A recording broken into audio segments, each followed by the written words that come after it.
प्रिय विद्यार्थियों, नवांकुर डिजी लेसन्स में आपका हार्दिक स्वागत है।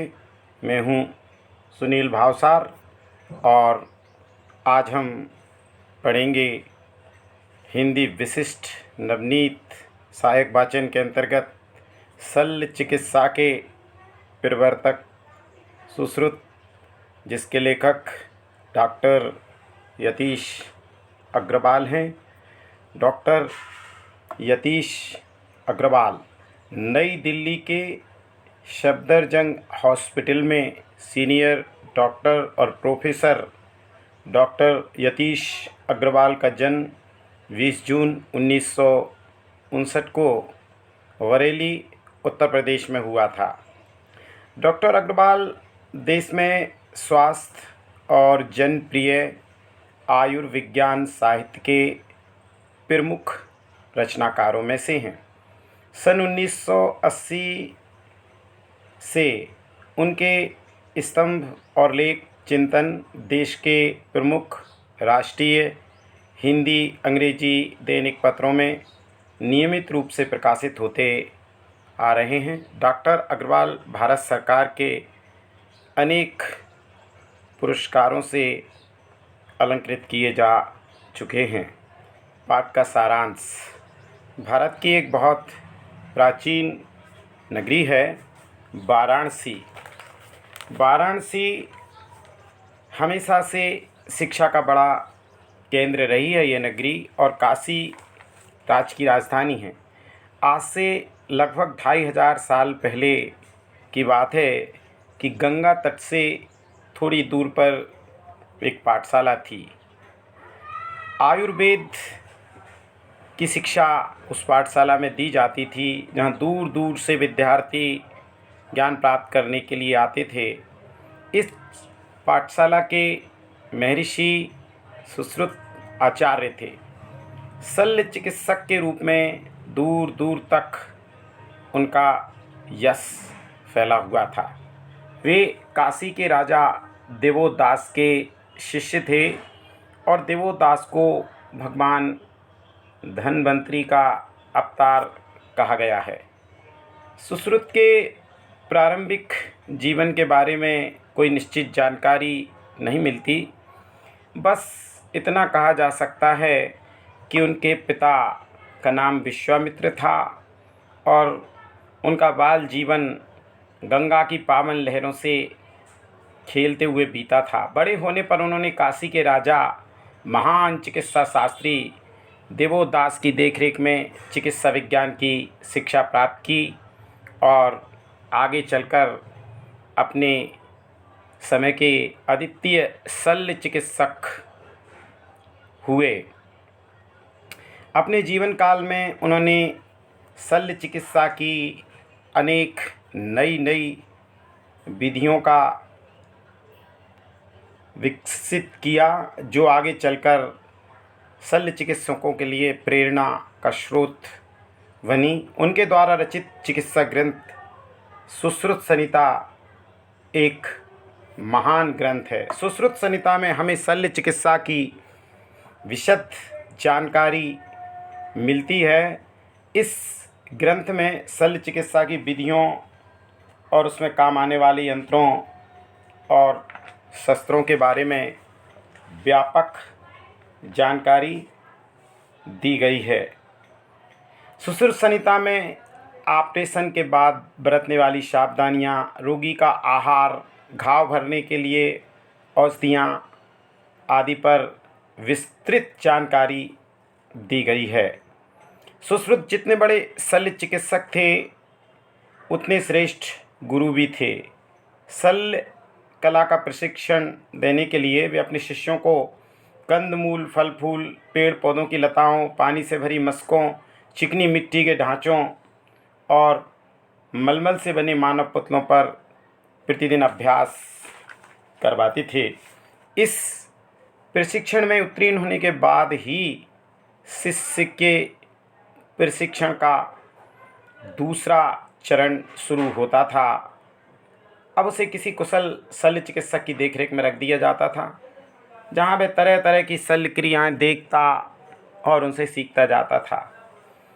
ईसा के 600 वर्ष पूर्व से ईसा के 1000 ईस्वी तक का समय भारतीय चिकित्सा विज्ञान के लिए स्वर्ण युग माना जाता है, क्योंकि अत्रेय, जीवक, चरक और बागभट्ट जैसे यशस्वी चिकित्सा शास्त्रियों ने इस काल में भारत की पावन भूमि पर जन्म लिया और काशी के साथ साथ नालंदा और तक्षशिला जैसे प्राचीन विश्वविद्यालय सैकड़ों वर्षों तक उच्च कोटि की शिक्षा के लिए विश्वविख्यात रहे।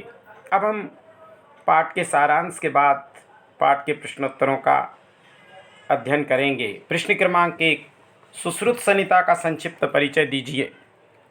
उत्तर, सुश्रुत संहिता से हमें शल्य चिकित्सा की विशद जानकारी मिलती है। इसमें कुल मिलाकर 120 अध्याय हैं और इन्हें 6 भागों में बांटा गया है। सूत्र स्थान, निदान स्थान, शरीर स्थान, चिकित्सा स्थान, कल्प स्थान और उत्तर स्थान। इस ग्रंथ में शल्य चिकित्सा की विधियों और उसमें काम आने वाले यंत्रों तथा शस्त्रों के बारे में व्यापक रूप से जानकारी दी गई है।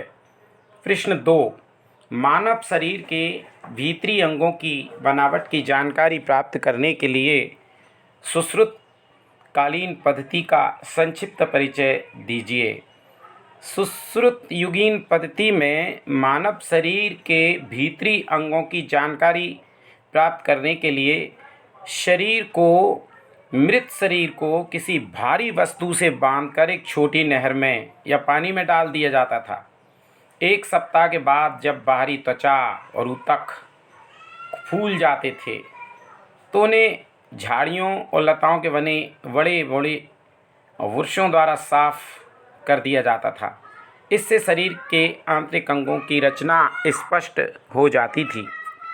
प्रश्न क्रमांक 3, सुश्रुत संहिता के अनुसार शल्य चिकित्सा का प्रशिक्षण किस प्रकार दिया जाता था। सुश्रुत संहिता के अनुसार शल्य चिकित्सा का प्रशिक्षण विशेष प्रकार से दिया जाता था। शल्य कला का प्रारंभिक प्रशिक्षण देने के लिए शिष्यों को कंद मूल, फल फूल, पेड़ पौधों की लताओं, पानी से भरी मशकों, चिकनी मिट्टी के ढांचों और मलमल से बने मानव पुतलों पर प्रतिदिन अभ्यास कार्य कराया जाता था। चीरा लगाने के लिए कई दिन तक विभिन्न प्रकार की सब्जियों पर अभ्यास करना पड़ता था। प्रश्न 4, सुश्रुत को शल्य चिकित्सा के अतिरिक्त अन्य किन रोगों की महत्वपूर्ण जानकारी थी। उत्तर, सुश्रुत मूलतः शल्य चिकित्सक थे, लेकिन उन्हें क्षय रोग, कुष्ठ रोग, मधुमेह, हृदय रोग, एंजाइना और विटामिन सी की कमी से होने वाले स्कर्वी रोग की महत्वपूर्ण जानकारी भी थी। प्रश्न 5, सुश्रुत संहिता में शल्य चिकित्सा की कौन कौन सी विधियों का वर्णन किया गया है। उत्तर, सुश्रुत संहिता में शल्य चिकित्सा की विधियों की महत्वपूर्ण जानकारी है। इसके अतिरिक्त शल्य यंत्रों का भी वर्णन है। दुर्घटना में अथवा अस्त्र शस्त्र के प्रहार से जो आंतें फट जाती हैं उनके किनारों को एक दूसरे से कैसे जोड़ा जाए, इसके लिए भी उन्होंने तकनीक खोज निकाली थी। सुश्रुत संहिता में शल्य चिकित्सा के लगभग हर पहलू पर विस्तृत जानकारी दी गई है। जैसे ऑपरेशन के बाद क्या सावधानियां रखना, रोगी का आहार, घाव भरने के लिए कौन सी औषधियाँ महत्वपूर्ण हैं, यह सब जानकारियाँ सुश्रुत संहिता में दी गई हैं। प्रश्न 6, महर्षि सुश्रुत के विषय में आप क्या जानते हैं, विस्तार पूर्वक लिखिए। उत्तर, प्राचीन काल में वाराणसी में स्थित आयुर्वेद की पाठशाला के आचार्य थे सुश्रुत। वे काशी के राजा दिवोदास के शिष्य थे। सुश्रुत के प्रारंभिक जीवन के विषय में अधिक जानकारी नहीं मिलती। उनके विषय में केवल इतनी जानकारी मिलती है कि उनके पिता का नाम विश्वामित्र था और उनका सारा जीवन गंगा नदी के तट पर गंगा की पावन लहरों के मध्य बीता था। बड़ा होने के बाद सुश्रुत का समय काशी के राजा तथा महान चिकित्सा शास्त्री दिवोदास की देखरेख में व्यतीत हुआ। वे अपने समय के अद्वितीय शल्य चिकित्सक हुए। प्रश्न 7, भारतीय चिकित्सा विज्ञान का स्वर्ण युग किसे कहा जाता है और क्यों।